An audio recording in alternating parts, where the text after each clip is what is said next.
Okay, so hello and good morning. At ito ngayon, umuulan ngayon dito sa Dubai. It's raining. Medyo malakas. Medyo baha na yung dito sa amin. Baha-baha na siya.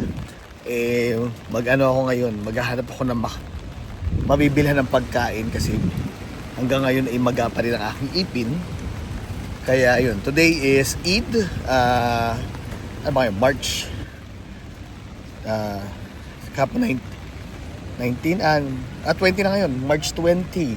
So March 20 po ngayon at medyo okay ang panahon kasi it's raining. I love it. And pupunta lang tayo ng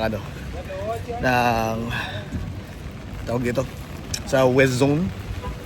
Pero gusto ko magpandesal kaya pupunta ng Pandi Manila. Kaya pandesal tayo.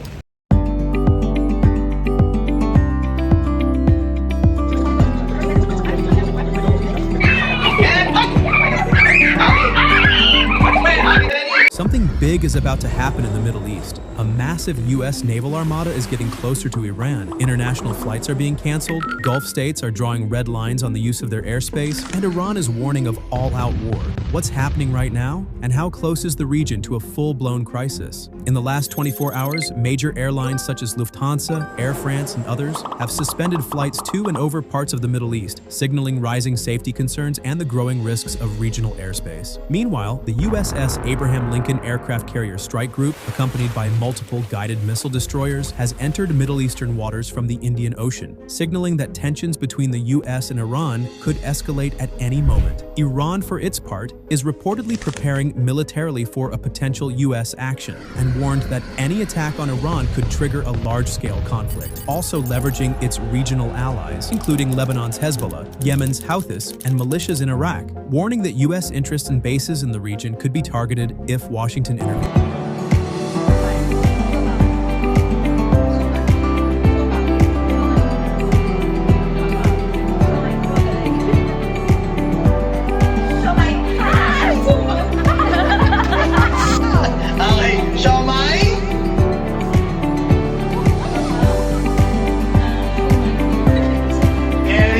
New emergency protocols are in place for UAE motorists in 2026.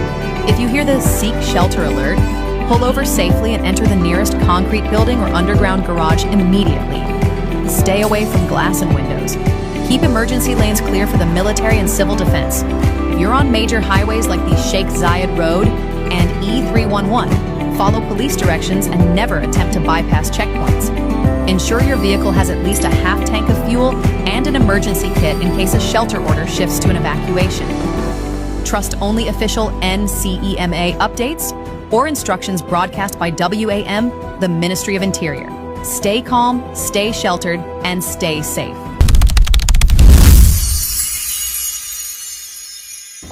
Okay, so mga nagtatanong kung okay ba kami dito sa Dubai. Ito okay naman kami. Magkakape nga sa labas. Kakapi kami, ayun. Magaling ang defense ng Dubai. Pero kahapon sa sa event ko, malapit ako doon sa may pinangyarihan ng pagsabog kaya medyo nagpanik yung mga parents at natatapos agad na maaga yung party. Pero ayun nga, ano pa rin, syempre dobling ingat pa rin talaga. Pero ayun nga, para sa mga family namin sa Pilipinas, we're fine. Fine. Saka nakakita na nagbobombahan sa hapon na mga bandang na. Kasi pinauwi kami ng maaga ng alas 9. So mga 9:30 nung nandiyan namin sa Karama. Ang dami pa rin tao sa mall, nagkakape, nagti-TikTok. Tapos sabi nga ng driver namin, bakit yung nagkakabombahan na bakit yung mga taga-Karama nandito pa rin ang gulo-gulo. Ang dami pa rin kumakain sa labas, ang dami naglalaro, sabi namin, ghetto kasi ang Karama Kaya yun, don't worry. Nandito tayo sa isa sa mga pinaka-safe na place at safest country. Kaya yun. And just only pray lang tayo and believe in Jesus Christ. Okay, bye-bye.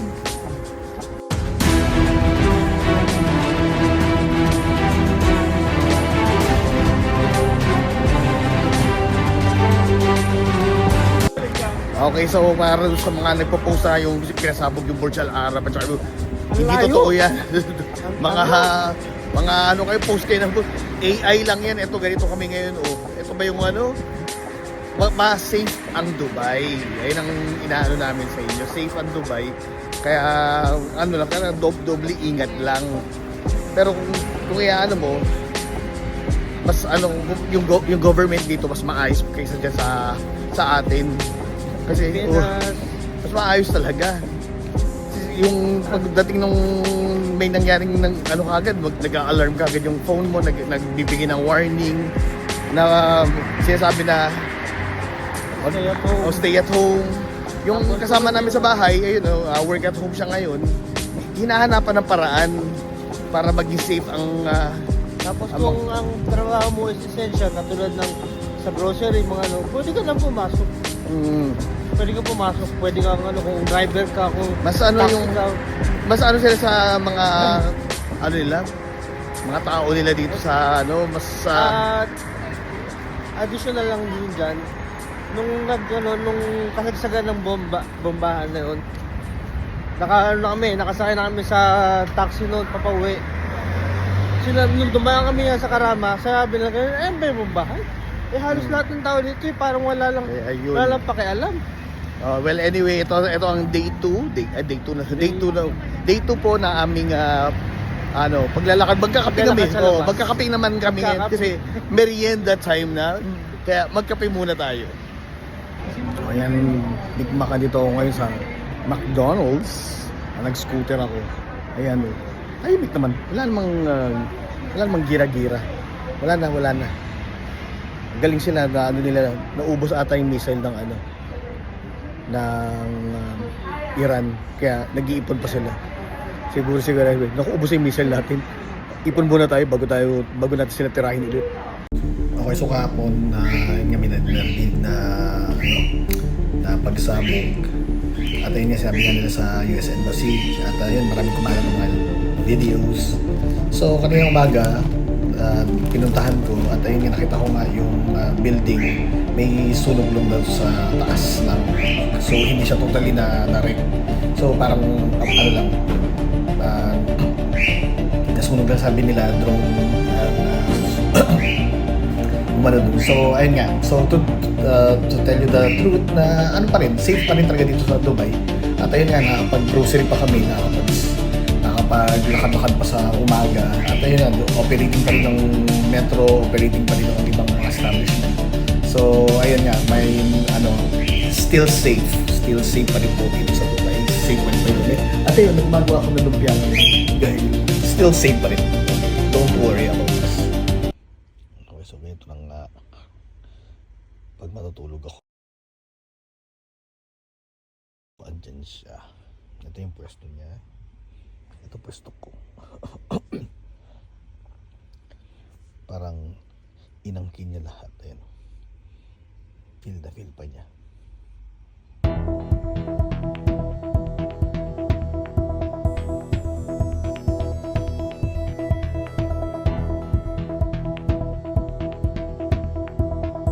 Okay, so hello friends. Nandito tayo ngayon sa Borjoman Mall.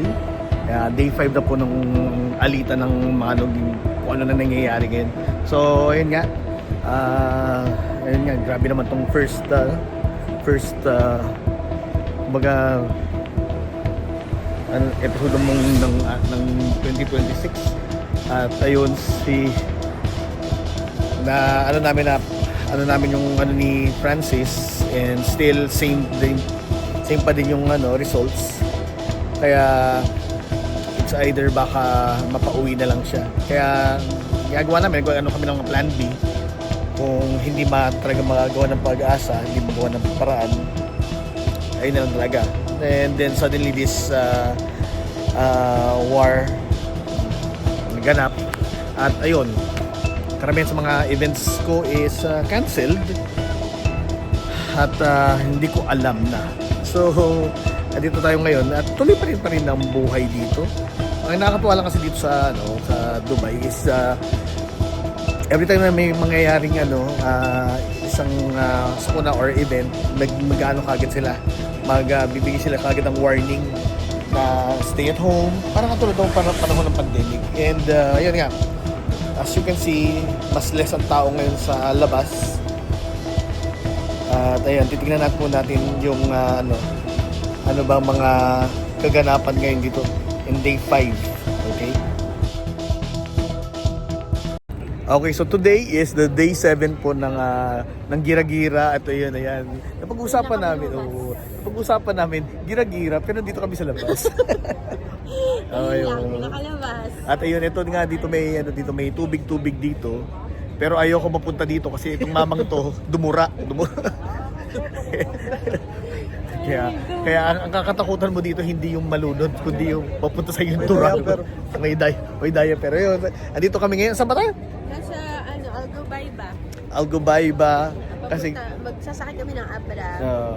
Para kahit pa paano ma-release yung mga anxiety namin sa alert. Oo, grabe yan. Mula umaga hanggang hapon, alert sila.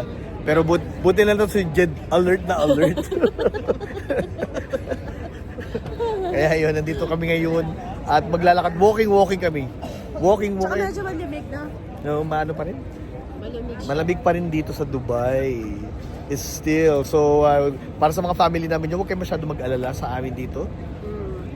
Kasi nga sinabi nga So far, walang alert. sabi nga ni Marcos na magtago sa mga bunker, di ba? Wala kang bunker dito, saan kami pupunta? Wala. Ano gawa ka diyan? Ang pwede lang namin puntahan ay mga mga car park. Car park. Ayun ang pinakamababa. Yung metro, yun. Pero tigil-tigilan mo bunker. Hindi naman built tong Dubai para sa mga war. Hindi, ito ay ginawa para sa business. Kaya Sana magtuloy-tuloy na. Wala pa kami na-receive na alert since morning. kaya pag may alert tatakbo naman. yung walking namin magiging running. Tatalong kami sa tubig pero iiwas kami din sa dinuruan ng mamang yun. Okay, lalakad na tayo. Let's go! Madura siguro ang ano. Ayoko mahulog dito sa may dura niya. Okay, so na-discover na po namin ni Ating Lens kung saan ang Nepal Hub. Dito sila din gano'n. Karamihan dito puro Nepal. Dito sila lagi nagtatambay. Tapos ayun dito, masarap ata yung mga pagkain dito. Ayun. Shisha tapos tawa-tawa. Ganun dapat ang style. Ayan. At saka katatapos na ng iftar. No. So, namin tao. Ayan. Para masarap yung mga pagkinakain nila. Pero mahal. Mahal dito eh. Hanapin natin yung show.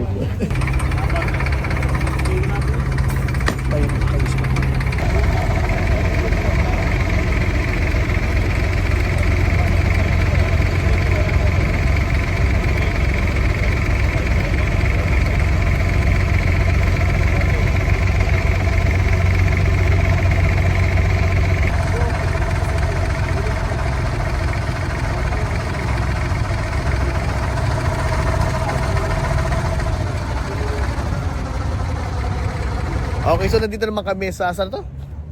Hindi ko alam eh. Sa Al-Abra. Lagi sinasabi to ni Sueli, Al-Abra. Oh, yan dito kami na sumakay nung Do Cruise. Hindi Do Cruise, Abra. Hindi, nag-Do Cruise kami dun. 40 per person. Tapos may kasama ng buffet. Gusto daw ni Jed yun. Pero gusto daw niya buffet lang. Wala. at may show. May show doon sa loob. Mga show. May show. Ayun ang hinihintay ni Jed. Mga show. Gusto daw niya live show. Kung pwede daw bold. Kung pwede daw bold. Ay, aerobics pala. Nahanap niya yung aerobics sa may dulong-dulo pa. Aerobics. Gusto niya makita yung aerobics. Tapos tinatamad daw siya maglakad. Ano kaya yun? Tapos meron Chinese na nag-vlog. Oo, may Chinese na nagpa-vlog. Naghihintay siya kung pwede siya mag-guesting doon sa live stream ng Chinese. Sabi niya, naiintindihan mo yun. Paano ko maintindihan? Chinese yun eh. Ang kamaigay dyan. Okay, so ito naman yung mga hagdan, ayun yung hagdan. Dati kasi punong-puno dati ito ng mga dokrus dati. Tapos ngayon nung panahon nung dumating yung pandemic, ayan, ang dami ng mga bangka na abandoned.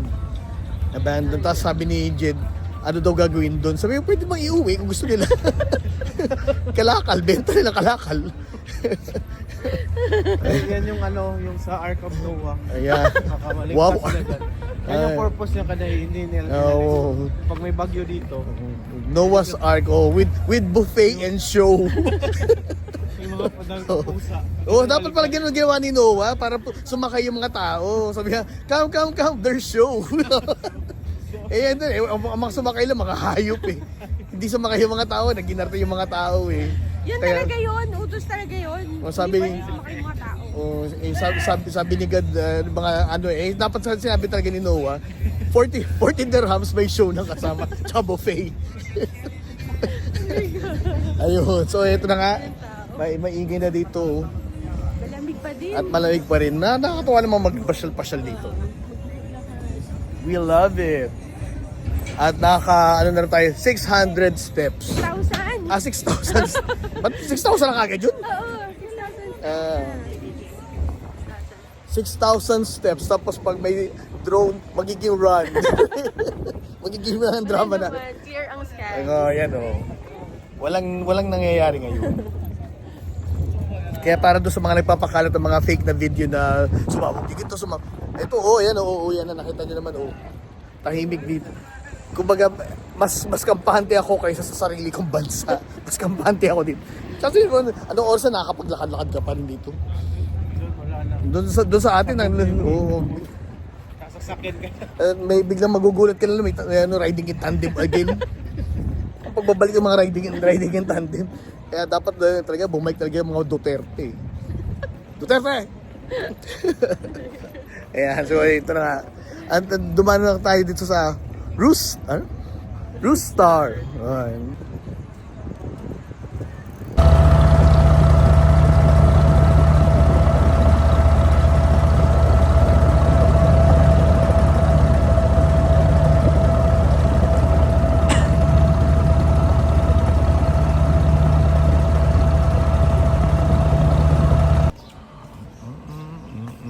Nga daw luma-luma siya. So beautiful.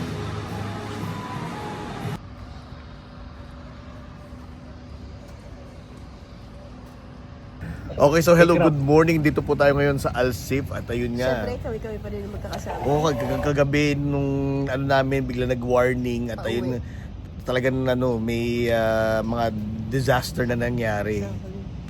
Pero dahil doon sa takot namin talaga, sabi ko kailangan bukas ang umaga mag-McDonald's tayo. So, sa sobrang takot po talaga namin. Ayan, kami. Kailangan namin ng kapeng barako. Ayan, maganda dito sa sa Alsip. Ito si Jed. Sabi ni Jed gusto daw niya ng breakfast, yung complete breakfast. At ayun, maganda pong namin dito sa Ayan, Nakakawala siya kahit pa paano ng anxiety ba? Although syempre nasa outdoor, pero ibig sabihin, buti na may mga payong. Kasi pag may mahuli na dibri sa amin, matatakpan ng payong. ang maganda sa UAE kasi kapag meron ganon na na missile threat ba, sila agad, nagbibigay sila ng alert. So may time ka bang makapagtago ganyan. Kasi yun nga, pag sinabi nila may mga parating na mag-alarm na, sasabihin nila magtago na kayo. So ang pinaka lang naman dito is talaga yung mga debris na nai-intercept nila. Sa, So far, okay. sa atin sa Pilipinas, magugulat ka, hala, si patay na. Nalaglagan ng di ba hindi natin alam. Kaya buti dito lagi silang ready.